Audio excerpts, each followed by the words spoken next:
Bien, para continuar con este espacio de persona y discapacidad, vamos a continuar con esta temática que denominamos síndrome de Down, uno de los trastornos también del neurodesarrollo.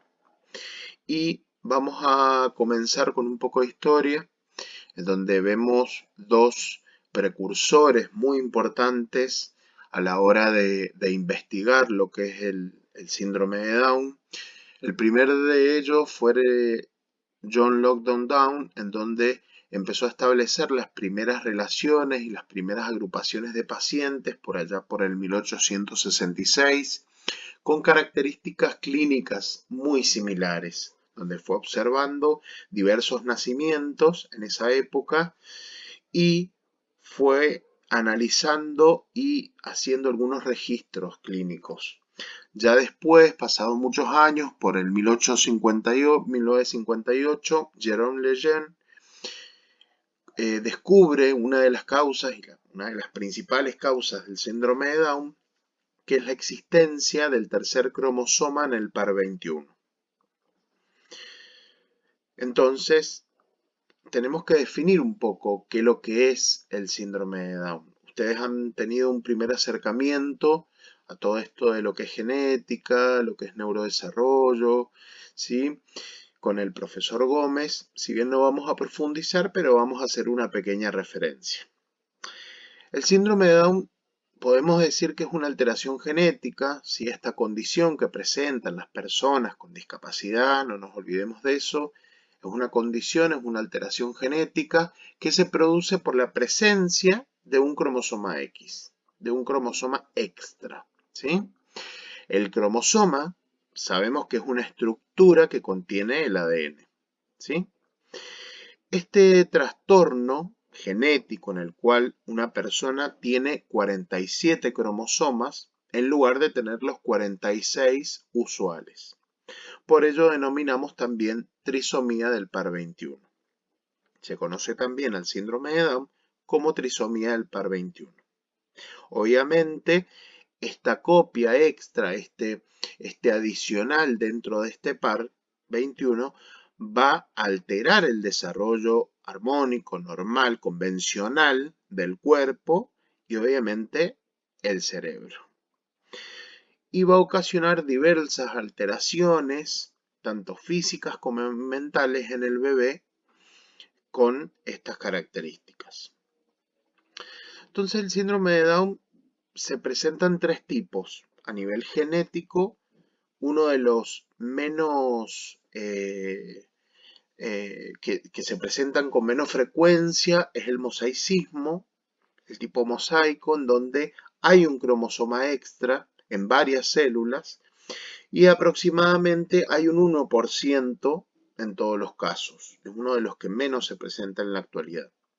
Después tenemos el traslocado, traslocación, que justamente ahí lo puse en esta diapositiva, que es un pequeño fragmento roto, ¿sí? De un cromosoma roto, que puede ser el 13, el 14, y se une al 21. Y ahí se produce la traslocación. Y es aproximadamente en un 4% en todos los casos.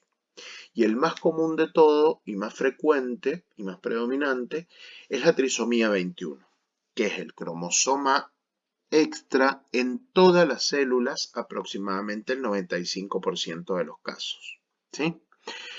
Entonces, esta es una idea general de lo que es la causa del síndrome de Down. Vamos a ver algunas características similares que presentan estas personas, ¿sí? Y algunas de estas características son de tipo físicas, ¿no? Vamos a ver características físicas, características de tipo más conductuales, pero en este caso nos vamos a dedicar un poquito a las características físicas más comunes dentro de lo que es el síndrome de Down. Generalmente, como podemos observar en las fotos, ¿sí? Aparecen niños con cara aplanada, especialmente el puente nasal, ojos en forma almendrada, rasgados hacia arriba, un cuellito corto, orejas pequeñas, lengua que tiende a salirse hacia afuera, eso se llama macroglosia verdadera. Las manchas blancas disminuidas, que son muy chiquititas en el iris, se llama manchas del Bruchfield. Las manos y pies pequeños, hay un hipogonadismo, son genitales pequeños. Eh, Hay un pliegue en la mano que se llama pliegue simiano o pliegue palmar, tanto en la palma de la mano como en la palma del pie. Los dedos meñiques pequeños y a veces encorvados hacia arriba. El tono muscular, eso es algo muy característico de la persona con síndrome de Down. El tono muscular débil, hay una hipotonía muscular y ligamentos muy flojitos, ¿sí? Muy laxos, ¿sí? Tienen una hiperlaxitud ligamentosa, ¿sí? Esto tiende a que sean muy hábiles a nivel motriz, pero ojo, hay que tener cuidado con eso porque hay una debilidad motriz importante y hay que trabajarlo, ¿sí? Generalmente son de estatura, de portes bajos, en la niñez y en la adultez. Entonces, estas serían las características de tipo clínicas y de tipo físicas que podemos encontrar en una persona con síndrome de Down, que son muy característicos, ¿no? Pero también, además de estas características físicas que presentan, hay determinadas alteraciones, ¿sí? No vamos a negar que hay ciertas limitaciones y alteraciones debido a este síndrome, ¿sí? Entonces, dentro de lo que son las alteraciones cerebrales del síndrome de Down, vamos a encontrar en diferentes zonas y partes del encéfalo, en donde lo que es el hemisferio cerebral, los hemisferios cerebrales se van a encontrar más pequeños, menos circunvoluciones, ¿sí? En la corteza cerebral va a haber menos cantidad de neuronas y menos conexiones, ¿sí? Esto va a traer aparejado justamente, debido a estas alteraciones, va a haber disminución en lo que es la capacidad de atención, disminución en lo que es memoria de corto y de largo plazo, ¿sí? Y justamente las funciones cognitivas y las funciones ejecutivas también van a estar alteradas. Van a haber una alteración en relación a diferentes cuestiones de tipo atencional, memoria, razonamiento, ¿sí? También podemos encontrar en lo que es la corteza auditiva menos neuronas, menos conexiones y hay obviamente alteraciones funcionales en el lenguaje. Con respecto a lo que es el cuerpo calloso, que ahí lo pueden observar de color lila, hay un menor tamaño, es mucho más chiquito y hay menos comunicación interhemisférica. Esto se ve relacionado también con el hipocampo, que también es de menor tamaño, y hay una alteración en lo que es memoria y aprendizaje, ¿sí? Ya en el cerebelo, con todo lo que tiene que ver con lo que es la coordinación, está más reducido en el tamaño, y esto también va a traer aparejado alteración, como decíamos anteriormente, memoria, atención, aprendizaje, lenguaje, funciones cognitivas, funciones ejecutivas, todo lo que es planificación, ¿sí? Ejecución motriz. Va a haber una desorganización, va a haber una alteración grande con cada parte, con cada hemisferio, en lo que es cerebelo, corteza, hipocampo, cuerpo calloso. Esto es una información adicional que vamos a ir sacando no solamente para ver por qué pasa esto, sino qué consecuencias puede traer y qué podemos hacer nosotros como docentes. Primero tenemos que conocer y después de qué manera poder abordar todas estas situaciones, esta complejidad que tiene la persona con síndrome de Down. Uno de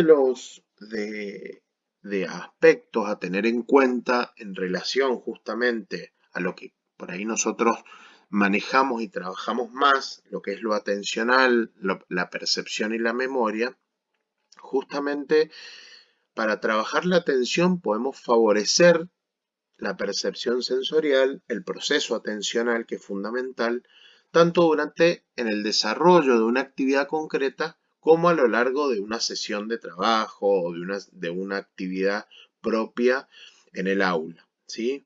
Favorecer la motivación de actividades variadas. Es importante mirarlo cuando se le abra, comprobar que perciben, que atienden, que comprenden. Hay que tratar de eliminar todo tipo de estímulos distractores, ¿sí? En el momento que se realice una actividad, ¿sí? Presentar diferentes actividades que sean concretas, que sean de uno en uno, ¿sí? Evitar enviarles distintos mensajes al mismo tiempo, sino es en una actividad realizar concretamente una actividad por consigna corta, sencilla y simple, para favorecer justamente la atención, tanto la atención focal, para así lograr una atención mucho más sostenida.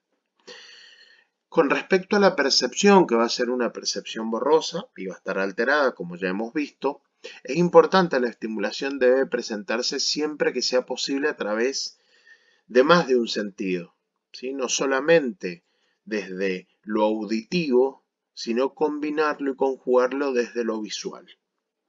Y también, obviamente, va a estar relacionado con lo motriz, con el movimiento. Entonces, mientras más canales de estimulación, más canales de presentación de una actividad visual, auditivo y motriz o kinestésico, va a ser mucho más significativa la actividad para este niño.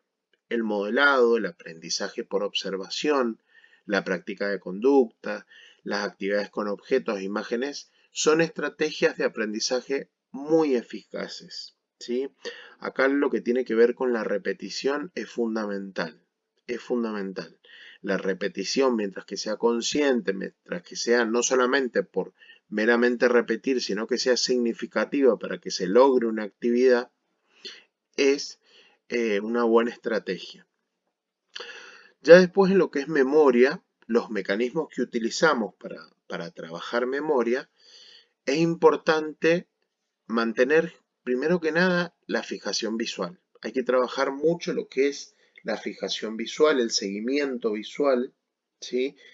Que sean, trabajar mucho también lo que es la percepción auditiva, la coordinación visomotriz, es fundamental. Iniciar con actividades de presentación visual, con la enumeración verbal de los objetos a realizar. Realizar cualquier actividad de forma lúdica, siempre trabajar de forma lúdica, hacer participar, relatar paso a paso lo que vamos haciendo. Primero hacemos esto, segundo esto, después esto, pero cada vez que vamos haciendo esa actividad que quede hecha y acabada, ¿sí? Entonces que la actividad que vamos realizando se ejecute de manera exitosa. Y siempre empezar con una actividad simple, exitosa, para no generar mecanismos de frustración. Entonces, estos tres aspectos son fundamentales a trabajar. Estrategias de recapitalización de la atención, estrategias para mantener una percepción, digamos, estable y una percepción por diferentes canales, ¿sí? Y memoria, trabajar mucho la enumeración, la presentación visual, para poder elaborar y trabajar memoria a corto, a largo plazo, memoria episódica, ¿sí? Estos serían como los tres aspectos fuertes a trabajar con personas, con niños, con adolescentes con síndrome de Down. Pero ¿cómo aprenden? ¿Sí? Es importante entender cómo aprenden estos niños y qué podemos hacer nosotros. Obviamente va a haber un aprendizaje más lento. Es necesario enseñarles muchas cosas, muchos aspectos, eh, para que los niños que no tienen síndrome de Down puedan aprenderlos por sí solos. Es necesario ir paso a paso en el proceso de aprendizaje, teniendo en cuenta las características propias de las personas con síndrome de Down. No cabe adoptar una actitud pasiva, sino que un buen docente, ¿sí? Hay que tratar de compensar, de estimular, de activar, de buscar alternativas, de buscar estrategias para compensar y mejoren en las dificultades que tienen, ¿sí? Entonces, siempre es importante ir paso a paso, más lento, dar autoinstrucciones, indicadores directos que permitan a los niños acompañar en el proceso de enseñanza-aprendizaje. Algunas sugerencias para trabajar en el aula, principalmente con lo que es la baja tolerancia a la frustración y aspectos de tipo emocional, que es fundamental trabajarlos, es avisar a tiempo que se va a cambiar de una actividad a otra y proponer una nueva actividad con algo creativo, con algo atractivo que sea para el niño. Trabajar mucho lo que es la motivación.